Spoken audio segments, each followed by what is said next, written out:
Surah mere menje pemad Thana bermeni sikha padang smadhyami Buddham saranam gacchami।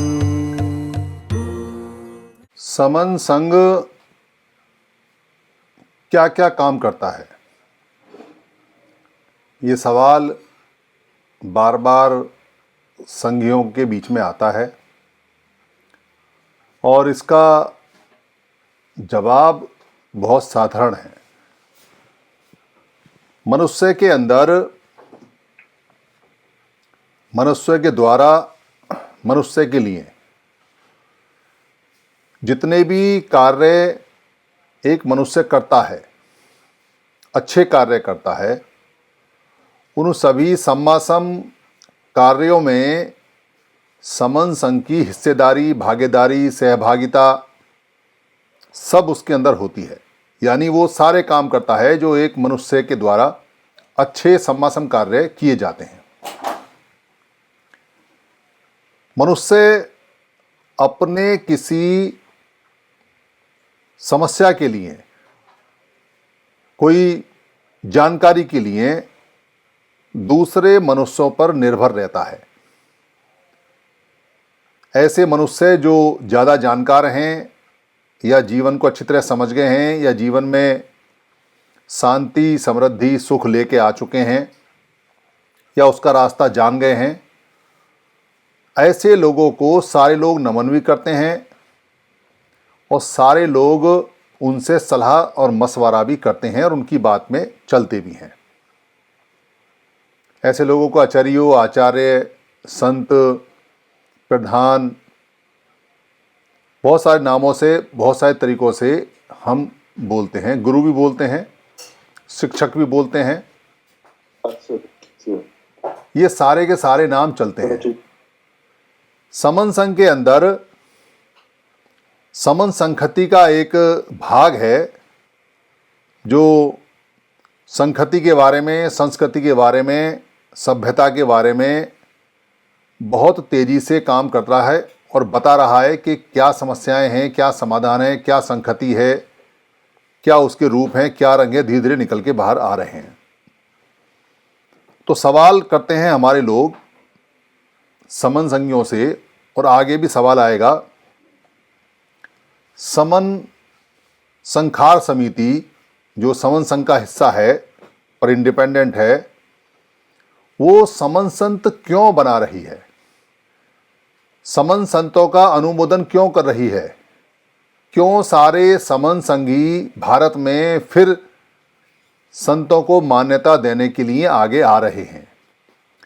ये मान्यता प्राप्त जो संत हैं, इनको बनाने की, इनको डिक्लेयर करने की, इनको घोषित करने की, इनकी घोषणा करने की, इनका संखार करने की क्या आवश्यकता पड़ गई, क्या ज़रूरत पड़ गई? ये सवाल भविष्य में बहुत तेज़ी से आएगा, बढ़ेगा और लोगों के जहन में आएगा।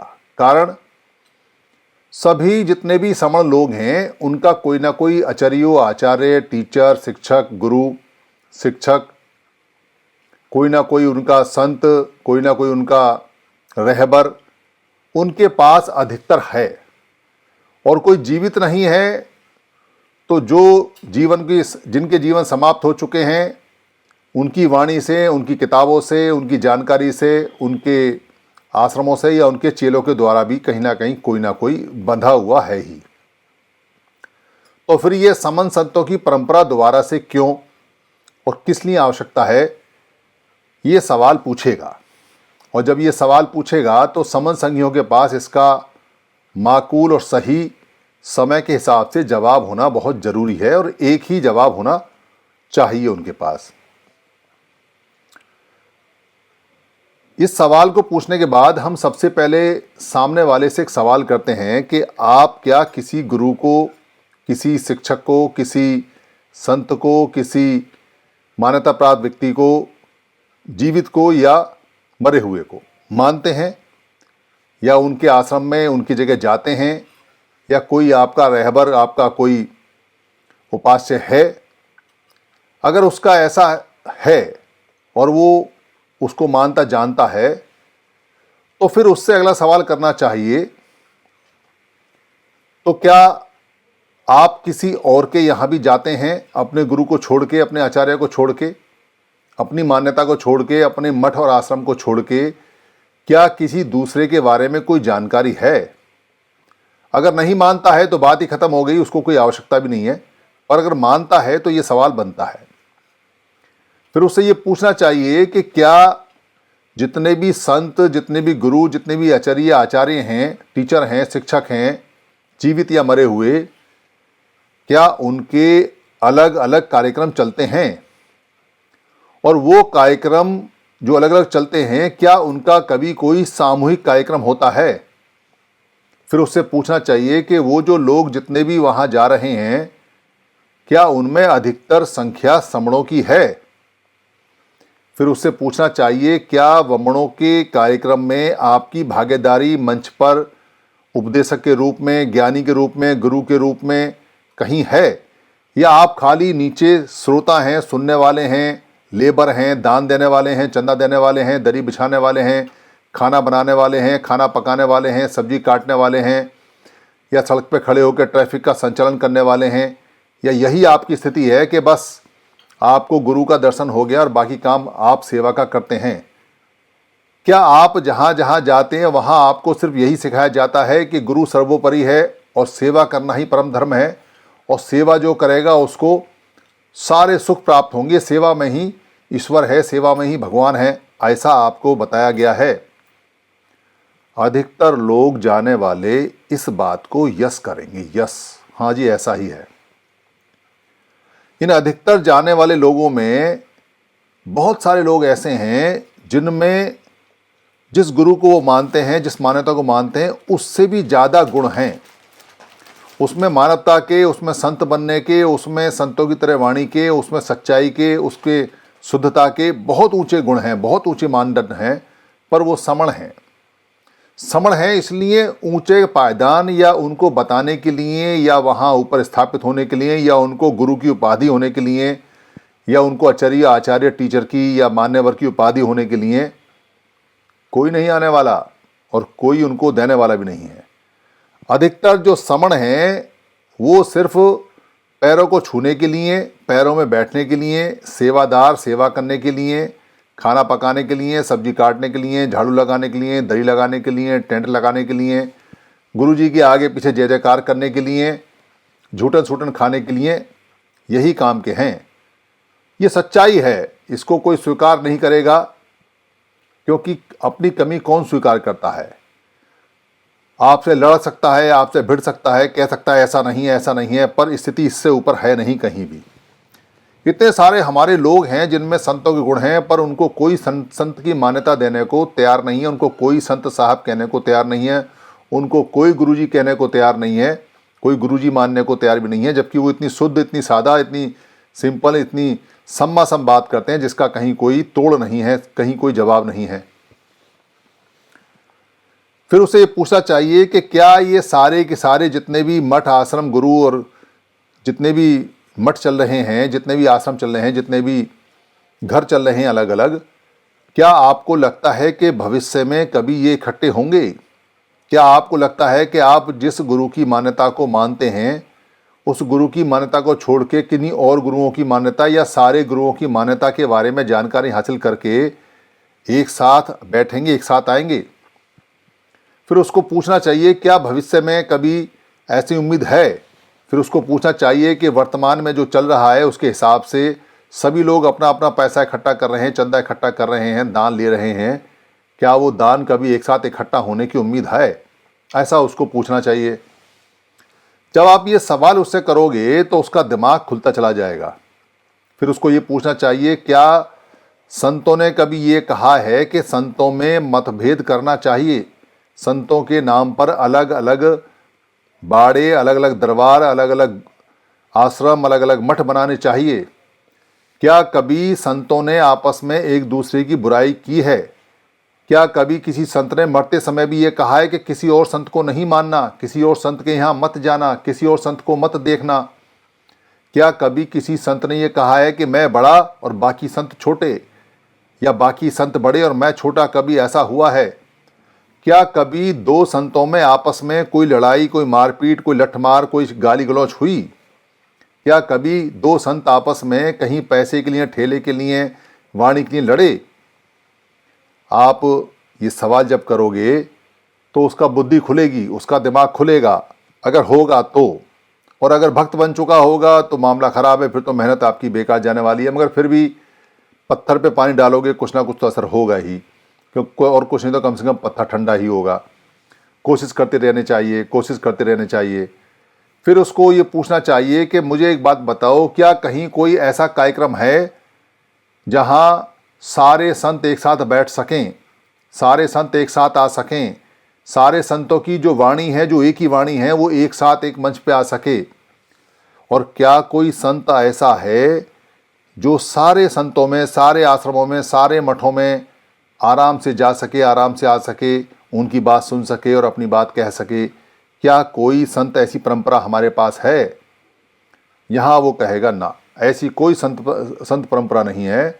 जो संत यूनिवर्सल संत हो, वैश्विक संत हो, और जो सारे संतों के, सारे गुरुओं के, चाहे वो जीवित हैं चाहे मरे हुए हैं, उनके आश्रमों में, उनके मठों में उनसे बातचीत करने के लिए जा सके, उनसे हेलो हाय करने के लिए जा सके, उनसे नमस्कार करने के लिए जा सके, उनसे बातचीत करने के लिए जा सके, और उनको ये कहने के लिए जा सके कि सारे समणीय धम्म एक हैं, सारे समणीय संत एक हैं, हम सब एक हैं, हमारी वाणी एक है, हमारी बात एक है, हमारे लोग एक हैं, हमारे अनुयायी एक हैं। तो हम सबको एक हो जाना चाहिए, इससे लोगों का कल्याण होगा, लोग आपस में इकट्ठे हो जाएंगे तो टूटेंगे नहीं।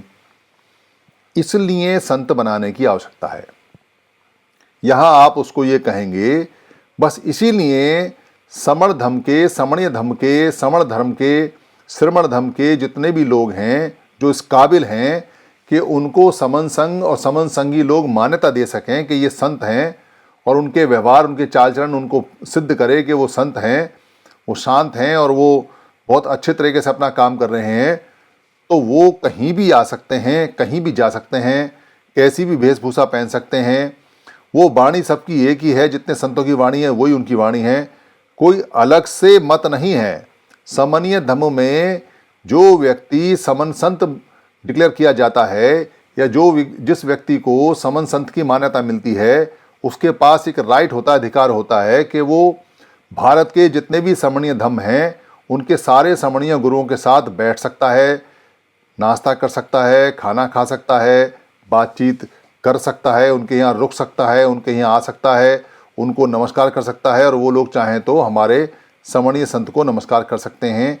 ये एक तरह का सीमेंट है, यानी समणीय संत एक तरह का सीमेंट है जो अलग अलग ईंटों को जोड़कर इमारत बनाएगा, जिसको समणीय धम्म, समणीय संत की इमारत बोलेंगे, जो प्राचीन समय से चली आ रही है। और इन सबको जोड़कर एक बहुत बुलंद, बहुत अच्छा एकीकरण करके इमारत और पूरा बिल्डिंग तैयार होगी। इसलिए ये समन संतों की आवश्यकता है। समन संतों के इस काम को कोई नहीं कर रहा है। जो खोल रहा है अपना दरबार खोल रहा है, जो खोल रहा है अपना मठ खोल रहा है, जो कर रहा है वो बाबा साहब के नाम पे और बुद्ध के नाम पे अलग अलग मठ बना रहा है, अलग अलग चंदे की पर्ची काट रहा है, कबीर साहब के नाम पे अलग अलग मठ बना रहा है, गुरु रविदास जी के नाम पे अलग अलग मठ और अलग अलग समितियां बना रहा है, वाल्मीकि जी के नाम पे अलग अलग काम हो रहे हैं। ये संतों के नाम पे जो अलग अलग काम हो रहे हैं, और ये कभी एक साथ बैठते नहीं, एक साथ कभी इकट्ठे नहीं होते हैं, इससे हमारा सबसे बड़ा नुकसान हो रहा है, और आगे भविष्य में इससे बहुत बड़ा नुकसान होगा। कारण क्या है कि आप लाख समण संघ समझाओ किसी व्यक्ति को, वो समण संघ समझ लेगा। उसको समझाओ कि भाई संवैधानिक अधिकार हमें तब मिलेगा जब हम सारे इकट्ठे होंगे, वो समझ लेगा। उसको समझाओ कि 29 लाख संगठन हमारा नुकसान कर रहे हैं, वो समझ लेगा।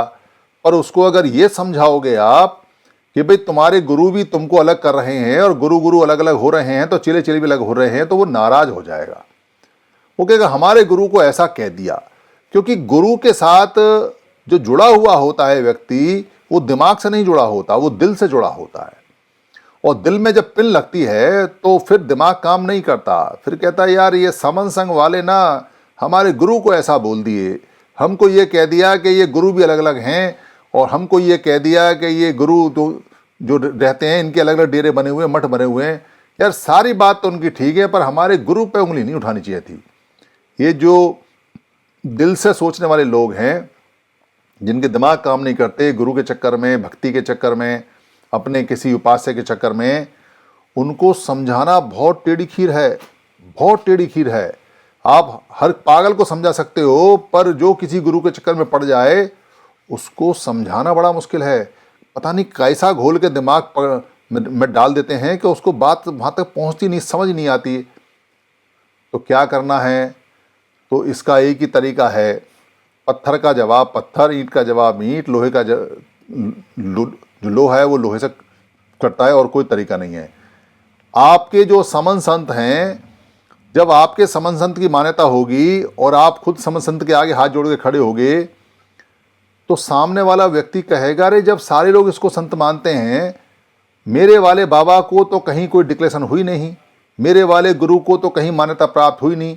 ये देखो मान्यता प्राप्त संत है और फिर भी साधारण आदमी की तरह बात कर रहा है। तो वो जो भक्ति वाला पार्ट है, जो दिल से काम करता है, वो इधर भी मुड़ेगा, फिर वो दिमाग को खोलना शुरू करेगा। ये चाबी है, ये समन संत जो है ये चाबी है ऐसे लोगों के दिल को खोल के दिमाग तक पहुंचने की। और ये बहुत कारगर सिद्ध होगी आगे जाके, क्योंकि आप सब तरह से जीत जाओगे। और ये जो करोड़ों लोग हैं जो गुरुओं के फेरे में पड़े हुए हैं, गुरुओं के डेरे में पड़े हुए हैं, और आधी रोटी खा के पूरे दिन गुरुओं की सेवा करते हैं और पैसा भी देते हैं, और अपने बच्चों को भी ले जाते हैं, अपनी महिलाओं को भी ले जाते हैं। जैसे ये भक्त होते हैं वैसे इनकी महिलाएं, इनके बच्चे भी भक्त हो जाते हैं। बस बाबा जी हमारे तो, बस बाबा जी हमारे तो। और बाबा जी को ना पता कुछ भी दुनिया में कैसे अधिकार मिलेंगे, कैसे नहीं मिलेंगे। बाबा जी का काम चल रहा है, इसलिए बाबा जी किसी भी हालत में किसी भी भक्त को छोड़ने को तैयार नहीं है, क्योंकि भक्त एक तरह से इंडस्ट्री है। अगर ग्राहक चले गए, लोग चले गए, तो इंडस्ट्री फेल हो जाएगी, दुकान फिर फेल हो जाएगी। इसलिए इस तोड़ के लिए हमें अपने सभी समन संतों की मान्यता को बढ़ाना है, उनके आगे ऐसे करके हाथ जोड़ने हैं, उनको मान्यता प्राप्त, उनकी मान्यता बढ़ानी है, उनके कार्यक्रम लगवाने हैं। और जो लोग संत के लायक हैं, जिनमें थोड़ा भी संत का गुण है, उनको मोटिवेट करना है कि आप संत बनिए। गृहस्थ संत बनना है, कोई घर नहीं छोड़ना है, कोई कपड़े नहीं बदलने हैं। और जब वो संत बन जाएंगे तो संतों की संख्या ज़्यादा हो जाएगी, और जैसे जैसे श्रमण संतों की संख्या ज़्यादा होगी, वैसे वैसे श्रमण संतों के जो भक्त लोग हैं वो धीरे धीरे श्रमण संघ को समझना शुरू करेंगे। इससे श्रमण संघ का जो एक्सपोनेंशियल ग्रोथ होगा और हम बहुत तेज़ी से कामयाब होंगे। ये सवाल का जवाब उनको देना चाहिए। मेरी वाणी से अगर कहीं किसी को कोई क्षति हुई हो तो मैं श्रमण संघ से हाथ जोड़ के माफ़ी चाहता हूँ। संघ मुझे माफ़ करे, संघ मुझे माफ़ करे, संघ मुझे माफ़ करे। संघं नमामि, संघं नमामि, संघं नमामि। संतों को वंदना।